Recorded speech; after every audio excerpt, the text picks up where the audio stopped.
하나님 말씀 함께 보시겠습니다. 마가복음 10장 35절부터 45절까지 말씀입니다. 마가복음 10장 35절부터 45절까지 말씀을 제가 읽어드리겠습니다. 세베대의 아들 야고보와 요한이 주께 나와 여짜오되 선생님이여 무엇이든지 우리가 구하는 바를 우리에게 하여 주시기를 원하옵나이다. 이르시되 너희에게 무엇을 하여 주기를 원하느냐 여짜오되 주의 영광 중에서 우리를 하나는 주의 우편에 하나는 좌편에 앉게 하여 주옵소서. 예수께서 이르시되 너희는 너희가 구하는 것을 알지 못하는도다. 내가 마시는 잔을 너희가 마실 수 있으며 내가 받는 세례를 너희가 받을 수 있느냐. 그들이 말하되 할 수 있나이다. 예수께서 이르시되 너희는 내가 마시는 잔을 마시며 내가 받는 세례를 받으려니와 내 좌우편에 앉는 것은 내가 줄 것이 아니라 누구를 위하여 준비되었든지 그들이 얻을 것이니라. 열 제자가 듣고 야고보와 요한에 대하여 화를 내거늘 예수께서 불러다가 이르시되 이방인의 집권자들이 그들을 임의로 주관하고 그 고관들이 그들에게 권세를 부리는 줄 너희가 알거니와 너희 중에는 그렇지 않을지니 너희 중에 누구든지 크고자 하는 자는 너희를 섬기는 자가 되고 너희 중에 누구든지 으뜸이 되고자 하는 자는 모든 사람의 종이 되어야 하리라. 인자가 온 것은 섬김을 받으려 함이 아니라 도리어 섬기려 하고 자기 목숨을 많은 사람의 대속물로 주려 함이니라. 아멘.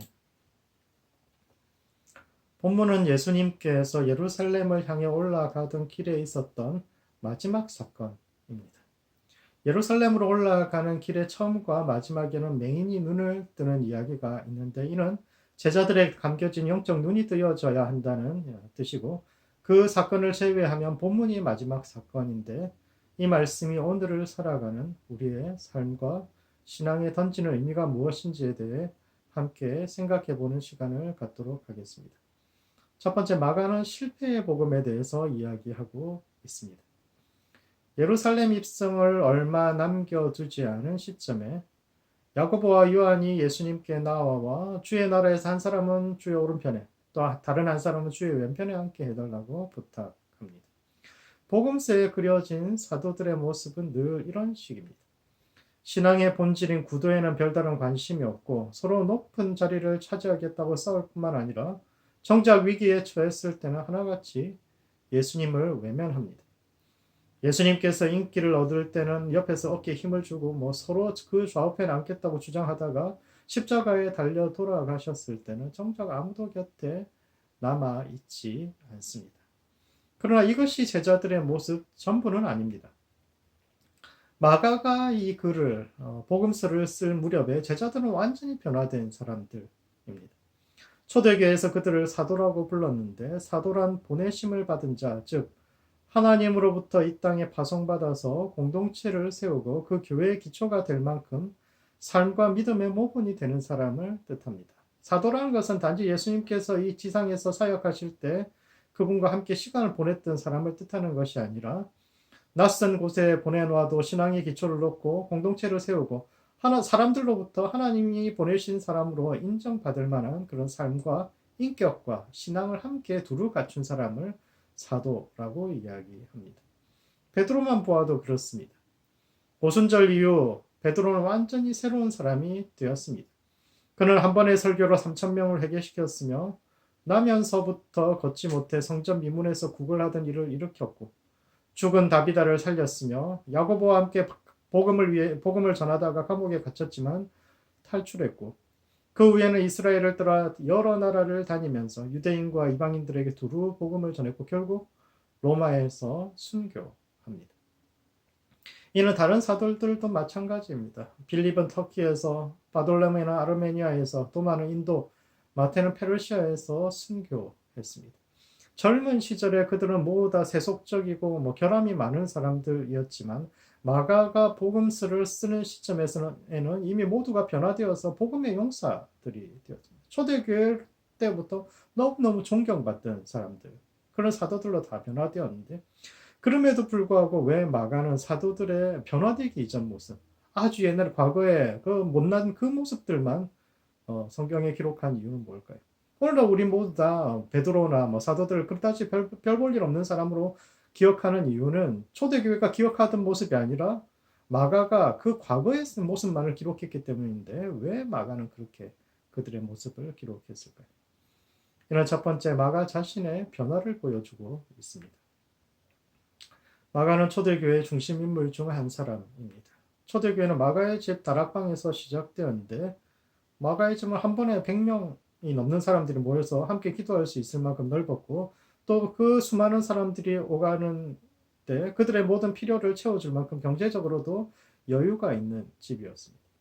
사도들을 비롯한 수많은 사람들이 마가의 집에 신세를 졌고 그래서 그는 어려서부터 예수님을 비롯해서 유명한 사도들과 가까이 지낼 수 있었습니다. 초대교회 당시 마가는 베드로의 책을 들고 있는 자라고 기록되어 있는데 어려서부터 베드로를 쫓아다니면서 사역을 지켜본 베드로의 수제자라는 뜻이요. 베드로의 수제자면 예수님의 수제자의 수제자 아닙니까? 그는 자신이 하나님의 택한 백성이며 사도의 후계자라는 자부심을 가지고 있었던 사람입니다. 사도행전에서 마가가 바나바와 바울의 1차 전도여행을 따라갔다가 중간에 돌아간 이유는 전도여행이 힘들어서가 아니라 유대인과 이방인에게 차별 없이 주어지는 은혜라는 바울의 복음 이해에 동의할 수 없었기 때문이고 이는 젊은 시절에 마가는 유대 중심적이고 또 사도 중심적인 사고방식을 가지고 있었다는 것을 보여줍니다. 그러나 그가 쓴 복음의 내용은 젊은 시절의 그의 생각과는 정반대입니다. 마가복음은 유대인과 이방인에게 차별 없는 사역을 하는 예수님의 모습을 그리고 있습니다. 갈릴리 초기 사역에서 예수님은 갈릴리 이쪽과 저쪽을 오가시면서 똑같은 사역을 하셨는데 갈릴리는 호수를 사이에 두고 한쪽은 유대 지역이고 다른 한쪽은 이방 지역입니다. 그런데 예수님께서 유대 지역에서 사람을 낫게 하시면 이방 지역에서도 사람을 낫게 하시고 유대 지역에서 귀신을 쫓아내시면 이방 지역에서도 쫓아내시고 최종적으로 유대 지역에서는 오병이어의 기적을 일으키시고 이방 지역에서는 칠병이어의 기적을 보여주셨는데 이는 하나님이 유대인과 이방인을 차별 없이 사랑하신다는 선언이요. 이는 초창기 마가의 입장이 180도 바뀌었다는 것을 뜻합니다. 마가의 변화는 유명한 사람들에 대한 그의 묘사에서도 찾아볼 수 있습니다. 마가의 복음서에서 사도들의 모습은 늘 부정적으로 그려지고 있습니다.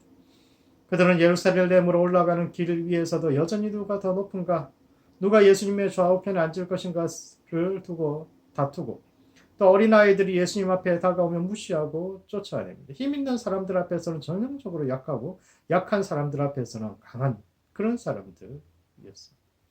사실 이러한 묘사는 마가 자신의 권위에 상처를 내는 것입니다. 말씀드렸다시피 마가는 베드로의 수제자로 그의 권위는 일정 부분 베드로에게 의존하고 있는데 복음을 위해 십자가에 거꾸로 달려 순교할 만큼 충성스러웠던 그 스승을 깎아내린다는 것은 대단히 놀라운 인간적으로도 자기 스승 그렇게 가까웠던 베드로 그리고 교회에서 가장 존경받고 교회 기둥사도라고 불리는 그 베드로에 대해서 그렇게 표현한다는 것 굉장히 대단한 결단인데 왜 그는 그렇게 묘사했을까 하면 이런 교회는 사도들과 이름 있는 사람들이 이끌어가는 것이 아니라 이름도 없이 빛도 없이 겸손히 섬겼던 평범한 사람들에 의해 지켜져 왔음을 강조하고 있는 것입니다. 젊은 시절에 마가는 자신이 사도들의 정통성도 이었고 유대인들이야말로 하나님의 택한 백성이란 선민의식 속에 살았고 또 그렇게 사역해 왔다면 말년에 그는 오히려 평범한 사람들과 겸손한 이방인들이야말로 참된 하나님의 백성이요 그들에게 교회의 미래가 있음을 고백하고 있는 것입니다. 두 번째, 그래서 마가는 미래지향적인 신앙을 이야기하고 있습니다. 마가복음 원래 16장 8절에서 끝이 나는데 부활하신 예수님께서 무덤에 찾아온 여인들에게 가서 제자들에게 갈릴리에서 만나자라고 전하라고 했는데 여인들이 두려워해서 아무에게 아무 말도 하지 못했다는 말로 끝이 나고 있는데 이를 통해서 마가가 하고 싶은 말은 실패의 복음입니다. 예루살렘 교회는 한 번에 3,000명이 회개하고 나면서부터 걷지 못했던 사람이 일어나고 사람들이 소유를 팔아 가난한 자들에게 나누어주는 놀라운 모습을 보여주었지만 AD 70년 예루살렘 멸망과 함께 모든 것이 사라졌는데 마가는 그 원인을 신학의 실패로 규정하고 있습니다. 부활하신 예수님께서 갈릴리에서 만나자고 하셨는데 제자들은 예루살렘을 떠나지 못했습니다. 그들은 여전히 예루살렘이야말로 세상의 중심이라는 생각 그리고 세상의 중심에 서고 싶다는 야망으로부터 벗어나지 못했기 때문에 초대교회가 실패했다고 이야기하는 겁니다. 그들은 가난하고 소외된 사람들이 존재하는 변방이야말로 예수님께서 거하시는 새로운 중심이란 사실을 알지 못했기 때문에 교회가 무너진 것인데, 이는 과거가 아닌 미래를 바라보아야 한다는 뜻이기도 합니다. 만약 마가가 사도들과 초대교회를 이상적으로 그렸다면 우리는 늘 과거를 돌아보고 그대로 따라하기만 하면 됩니다. 신앙의 목표라는 것은 늘 과거에 순수했던 그 시절을 회복하는 그것에 초점을 맞추기만 하면 됩니다. 그러나 마가는 과거에 머물지 말고 계속 앞으로 나아가라고 말합니다. 과거에 선배들이 그렇게 성공적인 사역을 한 것이 아니다라는 것이죠. 신앙은 각자가 각자 자기 시대의 도전에 응답하는 것이요. 그리고 잘못해서 실패해도 괜찮다는 겁니다. 왜냐하면 사도들 때부터 교회의 역사는 계속 실패의 역사였기 때문입니다. 마가는 과거를 이상화하고 신화화하는 위험성을 경고하고 뒤가 아닌 앞을 보고 걸어갈 것을 이야기합니다. 마가가 사도들의 부끄러운 과거를 적나라하게 드러낸 이유는 자기들을 기준 삼지 말고 더 나아가야 한다는 뜻입니다. 사실 마가가 굉장히 많이 변했죠. 복음에는 사람을 변화시키는 능력이 있는데 누구보다 많은 변화를 겪은 사람이 바로 마가입니다. 예루살렘에서 수백 명의 사람이 모인 만큼 큰 집을 가졌던 부잣집 도련님이며 어려서부터 교회의 중심적 위치에 있었던 사람이 더 이상 선민의식과 사도들의 권위에 의존하지 않고 오히려 부끄러운 모습을 기록하면서 평범한 사람들과 이방인들에게 오히려 희망을 이야기하고 그들에게 있는 희망을 이야기한다는 것은 너무너무 큰 변화를 이야기하고 있는 거죠. 그런데 그렇게 변화를 겪었음에도 불구하고 여기서 멈추지 말고 좀 더 나아가야 한다는 것을 이야기하고 있습니다. 그러므로 복음은 실패의 역사임을 깨달아야 합니다. 복음은 우리의 성공과 승리를 자랑하는 것이 아니라 우리의 실패에도 불구하고 역사하시는 하나님을 따라가는 것이요. 과거가 아닌 미래를 향해 나아가는 것입니다. 우리는 각자 시대 속에서 가야 할 일과 해야 할 일이 있는데 늘 실패하지만 그럼에도 불구하고 날마다 앞으로 조금씩 나아가는 모든 신앙의 진보를 이루는 모든 성도들 되시기 바랍니다. 두 번째, 하나님은 우리의 기도를 들으시는 분입니다. 야고보와 요한이 예수님의 좌우편에 앉기를 구했을 때 예수님께서 하셨던 말씀은 너희는 자기가 구하는 것이 어떤 것인지를 잘 모른다. 내가 마시는 잔을 마시고 내가 받는 세를 함께 받을 수 있겠느냐? 라는 질문과 더불어 그러나 내 좌우편에 앉는 것은 내가 줄 것이 아니라 누구를 위해 준비되었든지 그들이 얻을 것이라고 말씀하셨는데 이는 첫 번째, 끝없는 변화의 삶을 살아야 합니다.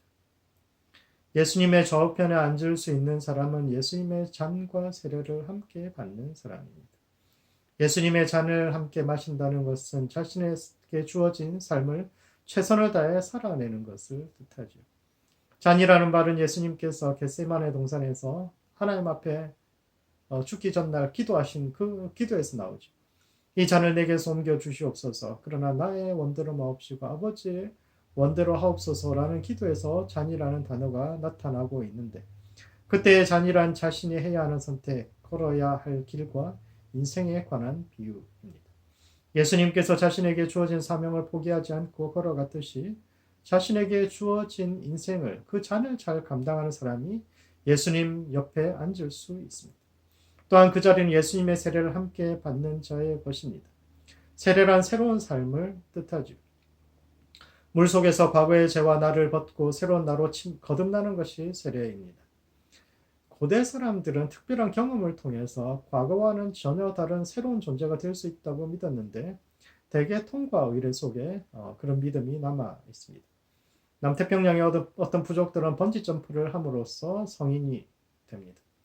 포도넝쿨이나 칡뿌리에 몸을 맡기고 수십 미터 아래 계곡을 향해 뛰어내리는 그 죽음의 경험을 통해서 도전정신과 의지를 시험하고 그것을 통과하면서 어린아이와는 다른 어른이 되는 거예요. 어떤 부족은 사냥의 참가를 통해서 어떤 부족은 문신을 새기는 고통을 참아냄으로써 어린아이에서 성인으로 과거와는 전혀 다른 새로운 존재가 된다고 선포합니다. 예수님의 세례는 이러한 통과 의례들과는 비슷하면서도 다른데 왜냐하면 그분의 세례는 끝없는 변화를 이야기하고 있기 때문입니다. 마가는 사도들이 지속적으로 변화되었음을 이야기합니다. 겁 많고 욕심 많았던 사도들이 오순절 성령의 강림으로 인하여서 믿음의 사람, 용사들로 변화됩니다. 유대인들이 두려워서 각자 집에 숨어 있었던 그 사람들이 성령이 임하자 숨어 있던 집에서 뛰어나와서 용감하게 복음을 전하기 시작합니다. 그러나 그럼에도 불구하고 그들은 유대인이야말로 하나님의 택함 받은 백성이란 선민의식과 사도들이야말로 교회의 기초란 특권의식에 여전히 물들어 있었으며 이러한 의식이 깨어져 나가는 데는 아주 오랜 시간이 걸렸습니다. 이는 우리의 변화는 한 번으로 충분하지 않고 끝없이 자신의 생각을 변화시키면서 깨뜨리고 시대에 맞추어서 스스로를 변화시켜 가야 하는 것을 이야기하고 있습니다. 이 시대에도 복음이 의미 있음을 증거하기 위해서는 먼저 우리 자신이 깨어져야 돼. 끝없는 변화 속에 자신을 맡겨야 한다는 것을 이야기하고 있죠. 두 번째, 예수님의 좌우편은 우리 모두에게 허락된 자리입니다. 본문에 따르면 예수님의 좌우편에 앉을 이가 누구인지는 아무도 모릅니다. 예수님의 잔을 함께 마시고 세례를 받는 것은 그 필요 조건이지 충분 조건이 아닙니다. 예수님의 잔과 세례를 받을지라도 그것이 주님의 좌우편에 앉을 권리를 보장해 주는 것은 아닙니다. 그래서 우리는 과연 그렇다면 어떤 조건이 더 필요할까? 예수님의 좌우편에 앉는 사람들은 어떤 조건을 더 갖춘 사람들일까에 대해서 고민하는데, 왜냐하면 예수님의 좌우편에 앉는 것을 여전히 세상적으로 생각하고 있기 때문입니다. 세상에서는 권세자의 좌우편에 앉는 것이 특권이요, 주로 2인자나 3인자들이 그 자리에 앉는다고 생각하기 때문이죠. 그러나 예수님은 그런 의미에서 이 말씀을 하신 것이 아닐 가능성이 큽니다. 예수님은 너희는 자기가 구하는 것이 어떤 것일지를 잘 알지 못한다고 말씀하셨는데, 이는 내 좌우편에 앉는 것은 아무나 할 수 있는 것이 아니다 라는 뜻으로 말씀하신 것이 아니라 오히려 하나님 나라에서는 누구나 그 자리에 앉을 수 있다 라는 의미로 하신 말씀일 것입니다. 예수님의 말씀은 아마도 유머 코드일 겁니다. 이 말씀. 세상에서는 높은 사람이 낮은 사람을 의미로 주관하고 권세를 부리지만 예수님의 좌우편 자리는 언제나 열려 있는데, 왜냐하면 그 자리는 특권의 자리가 아니라 섬기는 자리이기 때문입니다. 저는 천국에서 예수님의 좌우편에 앉아 있는 사람이 야고보와 요한일 것이라고 생각하는데, 가나 원인 잔치에서도 예수님께서 그렇게 하셨죠. 포도주가 떨어졌다는 마리아의 요청에 대해서 여자여 내가 무슨 상관이 있습니까? 마치 안 들어줄 듯이 그렇게 퉁명스럽게 말씀하셨지만 결국은 포도주를 만들어 주셨던 것처럼 이 두 제자의 요청에 대해서도 그 자리에 누가 앉을지 모른다 이렇게 말씀하셨지만 가보면 결국 그 자리에 앉아 있는 사람은 이 두 사람일 것입니다. 다만 그 좌우편의 자리가 그들이 기대했던 것만큼 권세를 부리고 다른 사람들한테 뭐 시키는 자리가 아니라 오히려 막 일어나서 다른 사람을 섬겨야 하는 그런 자리라는 점이 다를 뿐입니다. 재밌는 사실은 예수님의 좌우편에 앉기를 구했던 이 두 형제 중 한 사람은 사도들 중 가장 먼저 예수님의 곁으로 간 반면 다른 한 사람은 마지막까지 이 땅에 남아서 교회와 양떼를 돌보다 갔다는 사실입니다. 야고보는 베드로와 함께 감옥에 갇혔는데 베드로는 기적적으로 탈출시켜 주셨지만 야고보는 그냥 거기서 죽습니다. 베드로는 자고 있는데 천사가 깨워가지고 막 이끌고 나가서 기적적으로 꺼내주시고 야고보는 그냥 죽여버립니다. 야고보는 최초의 순교자라는 타이틀은 얻었지만 이 땅에서 아무것도 별다른 일을 하지도 못하고 갔죠. 이에 반해서 그의 동생 요한은 제일 마지막까지 이 땅에 남았던 사도인데 교회의 순환과 고통을 함께하며 양떼를 돌보고 주옥 같은 요한복음과 서신서들을 남기고 갔는데, 이는 이 땅에 가장 먼저 간 사람과 마지막에 간 사람이 그 좌우에 앉는다는 것은 아무나 그 중간에 간 사람들 다 그 자리에 앉을 수 있다는 뜻이죠. 이 땅에서 별다른 업적을 이루지 못하고 간 사람이나 오랫동안 남아있으면서 수많은 일을 한 사람이나 똑같이 예수님의 좌우편에 앉을 수 있다라는 뜻입니다.